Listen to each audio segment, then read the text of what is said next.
Hello and welcome to Cook's Crazy Workshop. Now you probably can't tell, but it's raining.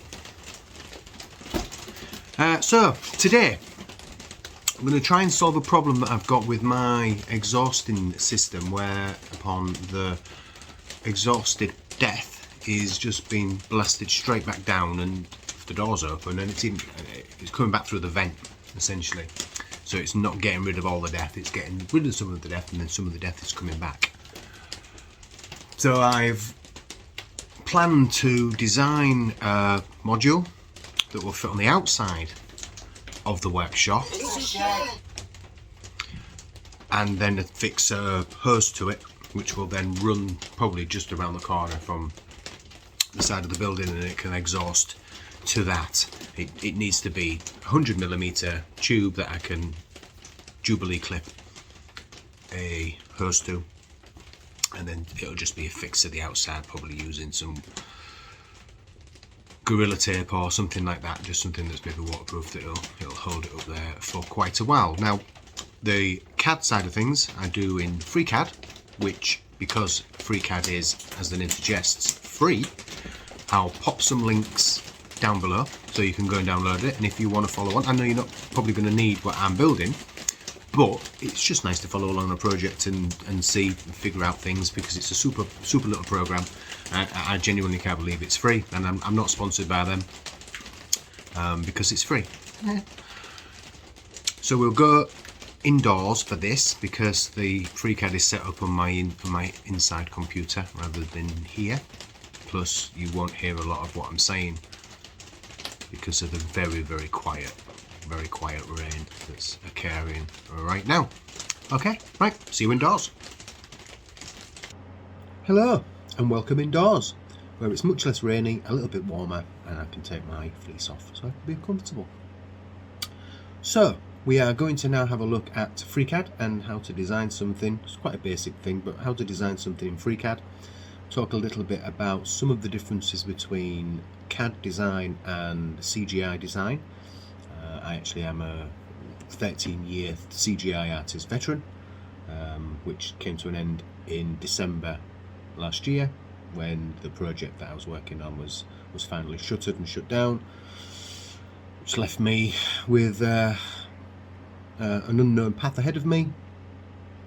So I've decided to follow my passions and start making kits, models, things like that, and then trying to sell them at some point and create a YouTube channel which hopefully will garner some interest and people will enjoy it. So anyway, that's the backstory. So we'll jump into CAD now. I'm going to start the recording. You should be able to see my screen, the famous words. So this is what you'll open the FreeCAD and you'll see this screen. It's basically a start screen where you can create new documents and do all the rest of it, and that's what we're going to do. We're going to create new. We end up with a blank document, and I'm going to switch to the first module, which is going to be part design. So I click on part design, and you notice all of my icons have now changed to reflect the things that I can do in this module. The first thing I need to do is to create a new body. Everything needs to be within a body. So I'll create that, and it also requires me to create a sketch. So I'm going to click create a sketch, and then I'm going to choose which plane I want that sketch to be locked to, and I want to look down directly from the top, so I'm going to use the XY plane. That will then set the camera, or it'll just wait for it. There we go. Had a little think about it then, didn't it? So this is the origin of the scene. Now everything that we create in this area needs to be in relation to this little dot here. Everything in CAD needs to have a dimension, and it needs to have a position. Anyway, preamble over, let's get stuck in, shall we? So I'm going to create my rough shape, and I'm going to use this tool here, create polyline. So it's a little zigzag thing, and I'm going to start at the origin. So you see the little origin lights up, it means I'm locked to that. And I'm going to go up vertically, and again you should be able to see a little red line that appears whenever I'm near the vertical, and that's saying that it's going to lock it to this vertical. So just click that, and I know that the shape's going to come down this, and again, it doesn't matter about any dimensions because I'm going to add those in. Click again, and then make sure that I'm on that line, and I've got that little vertical line there, which means it's parallel to the up axis. Click, and then I'm going to close by clicking back on the original point, and then right click twice to come out of that tool. So it knows where some of those things are, because some of those things are constrained. That is constrained and that is constrained, but none of the rest of it is.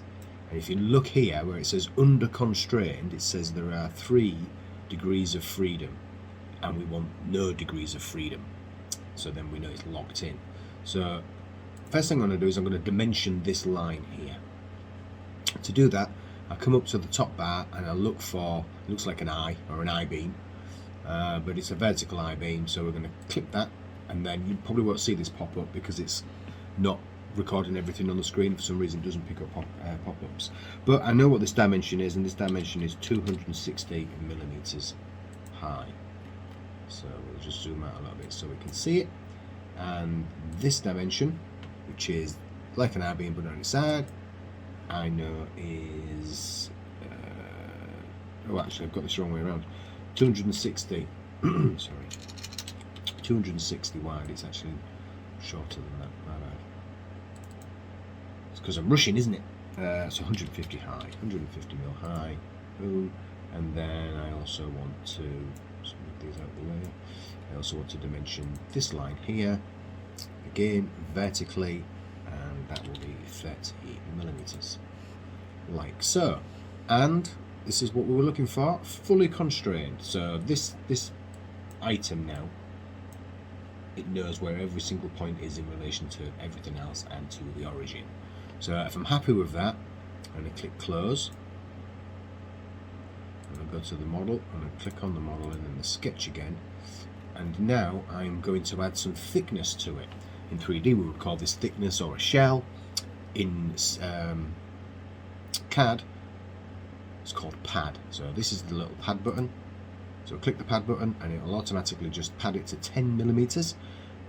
Because I'm going to be 3D printing this, I don't want to be wasting material, and it doesn't have to be load bearing. So I'm just going to drop that down to 7 millimeters. I'm happy with that. That's enough thickness for me. Click OK, and then that's locked in. I'm just going to go to that top view again. Now what I need to do is I need to create the circular part, the tube part, that is actually going to have the hose attached to it. So to do that, I'm going to click on that top face. Just go to an angle to make sure I've got it. Yeah. Click on that top face, and then I'm going to create a new sketch, but I'm going to do that new sketch on this face. So if I click the new sketch button, which is just up here, it knows that that's the face that I've got clicked, and it puts me in the view that enables me to actually draw onto it.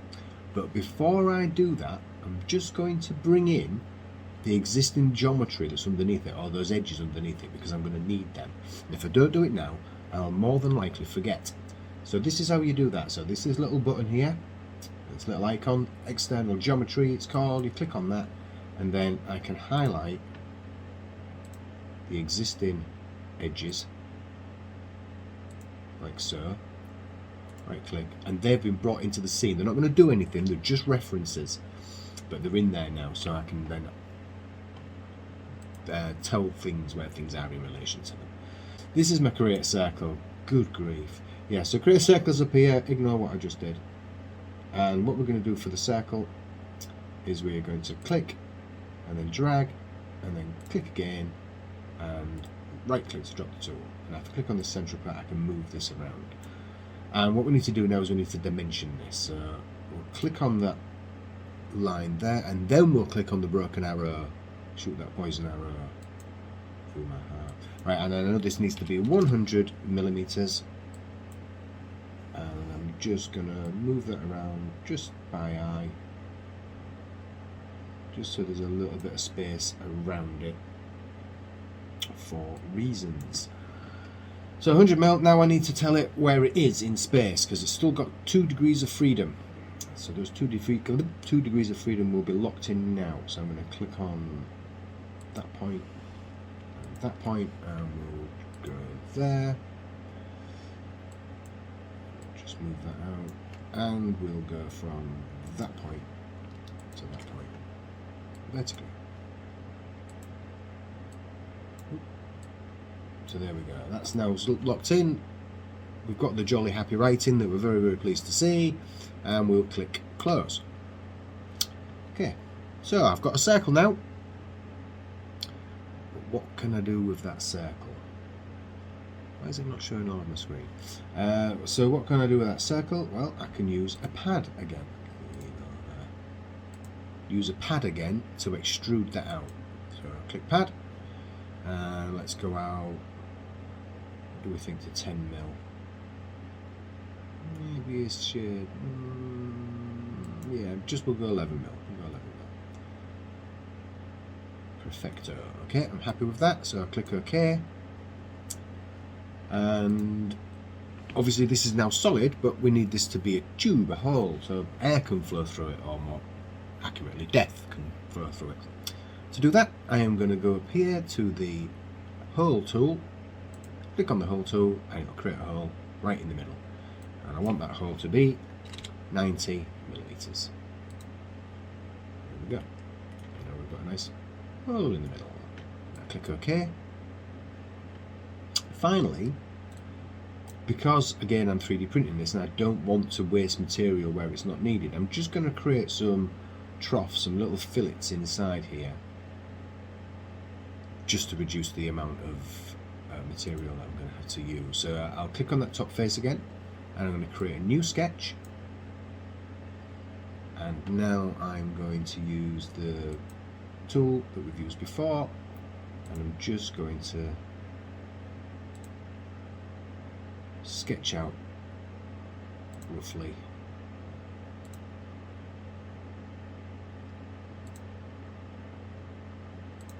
the shape that I want.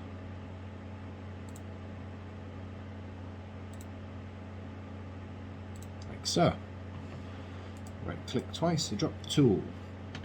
And look, now we've got 10 degrees of freedom. Oh dear. So I'm going to start locking them in. I want that one, and oh, I think I also need to bring the... Oh, do I? Yeah, of course I do. Right, just need to bring in those edges again. So we've got something to lock onto. That edge and that edge I'd like to be, if you come up here, parallel. And that edge and that edge I want to be parallel. Cool. Let's have a look at this one. Right, let's pull that one up there. Right, so now I'm going to click that one, and we're going to do a height, and that one, and that one, and we're going to do a height. I really should have seen which one that first one was, and I should have copied it. 5.9. 5.9.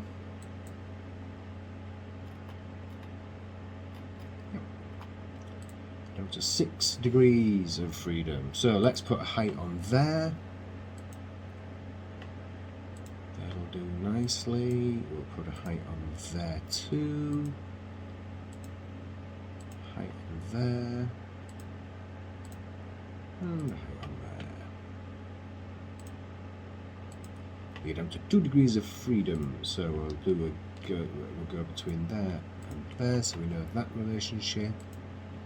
Oh, let's try that again. There and there. Thank you. Right, so we just need to get the last one in, which will be there to there. Horizontal. Perfect. Okay, so that's fully constrained. And there is a slight difference there between the two distances, but I'm not that fussed. So we'll click close. And now we're going to use those edges. Instead of using a hole or an extrude, we are going to use pocket. Click on that, and then it drops that in there. Now it's gone in 5mm. I've done this 7mm, so that leaves me 2mm at the back. Now I'm going to be a bit conservative, and I'm going to make that a 4mm pocket, just to give me a little bit of extra material at the back. Excellent, and I'm happy with that. We'll click OK.